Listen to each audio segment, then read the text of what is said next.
ഫിലിപ്പിയർ 2:12. നാം എല്ലാം അത് എഴുതിയ സാഹചര്യത്തിൽ വായിക്കണം. അപ്പോഴേ നമുക്കത് മനസ്സിലാക്കാൻ കഴിയത്തുള്ളൂ. 12-ാം വാക്യത്തിൻ്റെ അവസാന ഭാഗം, ഭയത്തോടും വിറയലോടും കൂടി നിങ്ങളുടെ രക്ഷയ്ക്കായി പ്രവർത്തിപ്പീൻ. പെറുപെറുപ്പിൽ നിന്നും വാദത്തു നിന്നുമുള്ള രക്ഷയ്ക്കായിട്ട് നിങ്ങൾ ഭയത്തോടും വിറയലോടും കൂടെ പ്രവർത്തിക്കുക. അതാണ് അതിൻ്റെ അർത്ഥം. എനിക്കത് എങ്ങനെ ചെയ്യാൻ കഴിയും? കാരണം ദൈവം നിങ്ങളിൽ പ്രവർത്തിച്ചുകൊണ്ടിരിക്കുകയാണ്. തൻ്റെ ഇഷ്ടം നിങ്ങളിൽ നിറവേറാൻ അത് എല്ലാം പെറുപെറുപ്പും വാദം കൂടെ ചെയ്യുന്നതാണ്. അങ്ങനെയാണ് ഈ വാക്യം ഞാൻ മനസ്സിലാക്കുന്നത്. അതുകൊണ്ട് ഇത് തുടങ്ങുന്നത് ദൈവം എന്നിൽ പ്രവർത്തിച്ചുകൊണ്ടാണ്. ഇതാണ് ആ തുല്യത. ദൈവം എന്നിൽ പ്രവർത്തിക്കുന്നു, അതിനുശേഷം ഞാൻ പ്രവർത്തിക്കുന്നു.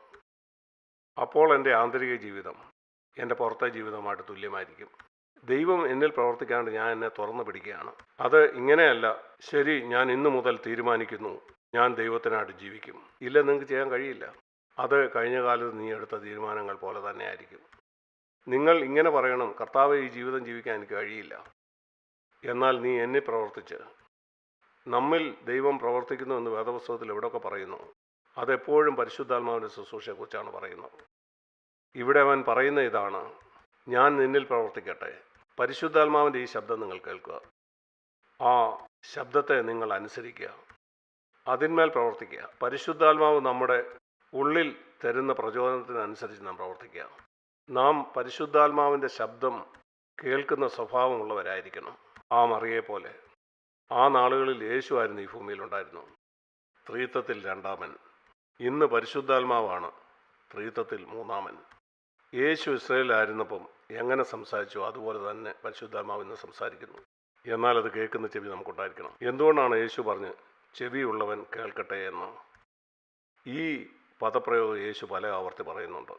കാരണം പരിശുദ്ധാത്മാവ് പറയുന്ന കാര്യം കേൾക്കാനായിട്ട് താല്പര്യമോ സമയമോ മിക്ക ക്രിസ്ത്യാനികൾക്കും ഉള്ളതായിട്ട് തോന്നുന്നില്ല. നമ്മൾ ചിന്തിക്കുന്നത് എനിക്ക് തന്നെ ചെയ്യാൻ കഴിയും. നമ്മൾ താഴ്മയോടെ ഇത് അംഗീകരിക്കണം. കർത്താവെ, എനിക്കിത് തന്നെ ചെയ്യാൻ കഴിയില്ല.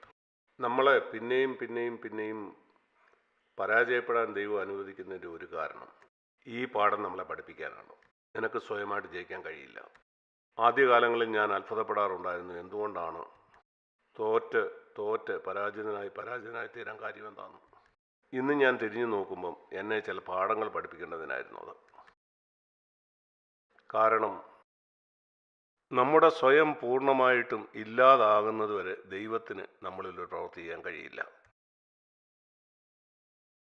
പഴയ നിയമത്തിൽ ഈ സത്യം നാം പല ആവർത്തി കാണുന്നുണ്ട്. രോഗിയായിരുന്ന ലാസറിൻ്റെ ചിത്രം ഞാൻ കാണാറുണ്ട്.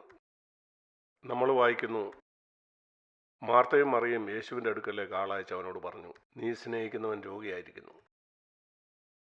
നിങ്ങൾ കേൾക്കുകയാണ്, നിങ്ങളുടെ ഒരു സ്നേഹിതൻ വളരെ രോഗിയായിരിക്കുന്നു. നിങ്ങൾ പെട്ടെന്ന് പോകും. എന്നാൽ യോഹന്നാൻ്റെ സുവിശേഷം 11-ാം അധ്യായത്തിൽ യേശു എന്താ ചെയ്തത്? യോഹന്നാൻ്റെ സുവിശേഷം 11-ാം അധ്യായം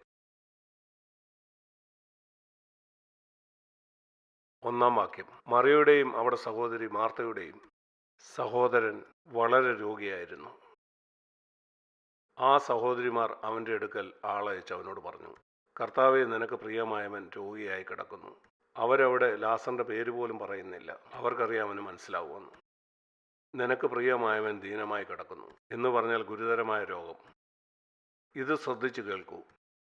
6-ാം വാക്യം, അവൻ ദീനമായി കിടക്കുന്നു എന്ന് യേശു കേട്ടിട്ടും. ഞാനും നിങ്ങളും കേട്ടിരുന്നെങ്കിൽ ഓടിപ്പോകുമായിരുന്നു. യേശു ഇത് കേട്ടിട്ടും 2 ദിവസം കൂടെ അവൻ ഇരുന്നിടത്ത് തന്നെ അവൻ ഇരുന്നു. മറ്റു മനുഷ്യൻ പ്രതികരിക്കുന്നതിൽ നിന്ന് തികച്ചും വ്യത്യസ്തമായിട്ടാണ് യേശു പ്രതികരിക്കുന്നത്. തൻ്റെ സ്നേഹിതൻ രോഗിയായിരിക്കുന്നു, എന്നിട്ടും അവൻ 2 ദിവസം കൂടെ അവിടെ തന്നെ പാർത്തു. അതാണ് ദൈവത്തിൻ്റെ വഴി. ദൈവം പറയുന്നു, നിങ്ങളുടെ വഴികളല്ല എൻ്റെ വഴികൾ. ആകാശം ഭൂമിക്ക് മീതെ എത്ര ഉയർന്നിരിക്കുമോ അത്ര വ്യത്യസ്തമാണ് എൻ്റെ വഴികളും നിങ്ങളുടെ വഴികളും. അവൻ എന്തിനാണ് കാത്തിരുന്നത്? ലാസർ മരിക്കാനാണ് അവൻ കാത്തിരുന്നത്. ഇവിടെ നിന്ന് ഞാനൊരു ആത്മീയ പാഠം പഠിച്ചു. യേശു കാത്തിരുന്നത് ലാസറിന് ഒന്നും ചെയ്യാൻ പറ്റാത്തൊരവസ്ഥയിൽ അവൻ എത്തിച്ചേരേണ്ടതിന് വേണ്ടിയാണ്. അതിനുശേഷമാണ് അവൻ അവിടേക്ക് പോയത്. ഇതിൽ നമുക്കൊരു ആത്മീയ പാഠമുണ്ട്. ലാസറിൻ്റെ ജീവൻ നിലനിർത്താനായിട്ട് അവൻ പാടുപെട്ടുകൊണ്ടിരുന്നപ്പം യേശു അവിടേക്ക് പോയില്ല. അവനതിനൊരുക്കപ്പെട്ടിട്ടില്ല. കുറേശ്ശെയായിട്ട് അവൻ്റെ ബലം ക്ഷയിച്ചു വന്നു. അവസാനം വിരൽ പോലും അനക്കാൻ പറ്റാത്തൊരു സ്ഥിതിയിലെത്തി. പിന്നെ അവൻ മരിച്ചു. അവൻ മരിച്ചെന്ന് ഉറപ്പായ ശേഷം അവനെ ശവക്കല്ലറി വെച്ചു. 4 ദിവസം അവൻ അവിടെ ആയിരുന്നു. അതിനുശേഷമാണ് യേശു വന്നത്. അവൻ പറഞ്ഞു, ലാസറേ പുറത്തു വരിക. ഇങ്ങനെയാണ് ദൈവം എൻ്റെ കാര്യത്തിൽ പ്രവർത്തിക്കാൻ ആഗ്രഹിക്കുന്നത് ഞാൻ മനസ്സിലാക്കുന്നു. ഞാൻ കരയും, കർത്താവേ വന്ന് എന്നെ സഹായിക്കണേ, ഞാൻ രോഗിയാണ്, എനിക്ക് സൗഖ്യം വേണം. അവൻ പറയില്ല, ഞാൻ കാത്തിരിക്കുകയാണ്.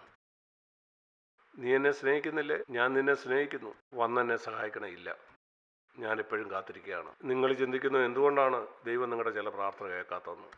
നീ ഇതുവരെയും മരിച്ചിട്ടില്ല, നീ രോഗിയാണ്. നീ രോഗിയാണ്, ശരിയാണ്, രോഗം മോശമാണ്. എന്നാൽ നിന്റെ മരണത്തിനായിട്ട് അവൻ കാത്തിരിക്കുകയാണ്. ആത്മീയ അർത്ഥത്തിൽ, ആന്തരികമായി. അതിനർത്ഥം നിനക്കൊന്നും ചെയ്യാൻ കഴിയാത്തൊരവസ്ഥയിലേക്ക്. നിനക്ക് തന്നെ മനസ്സിലായി നിനക്കൊന്നും ചെയ്യാൻ കഴിയില്ലെന്ന്.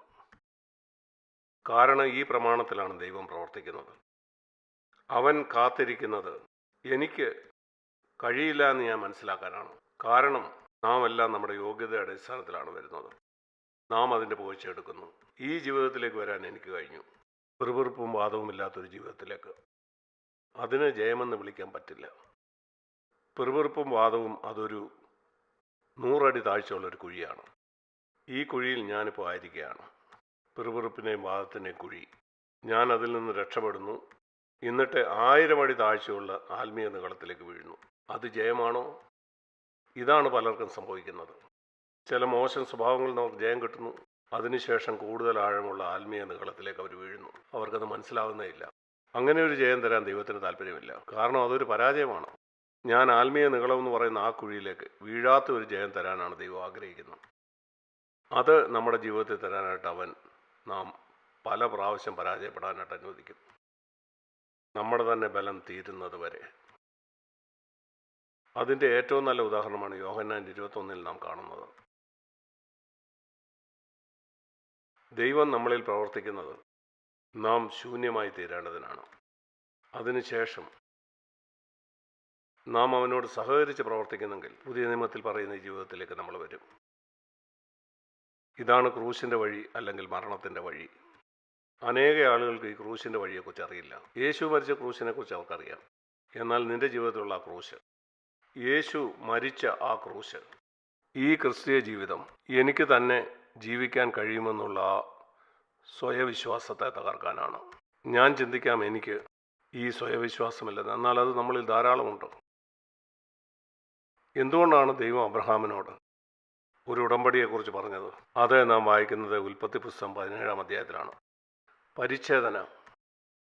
പരിച്ഛേദന ജഡത്തെ പുറമെ മുറിച്ച് കളയുന്നതാണ്. എന്നാൽ അതിനൊരർത്ഥമുണ്ട്.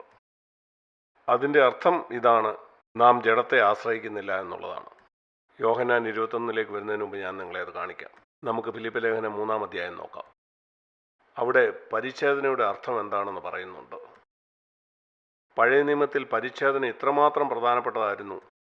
കാരണം ദൈവം പറഞ്ഞു, ഇസ്രയേലിൽ ജനിച്ച ആരെങ്കിലും പരിച്ഛേദന ഏറ്റില്ലെങ്കിൽ അവനെ ഞാനുമായിട്ടുള്ള പ്രമാണത്തിൽ നിന്ന് മാറ്റിക്കളയും.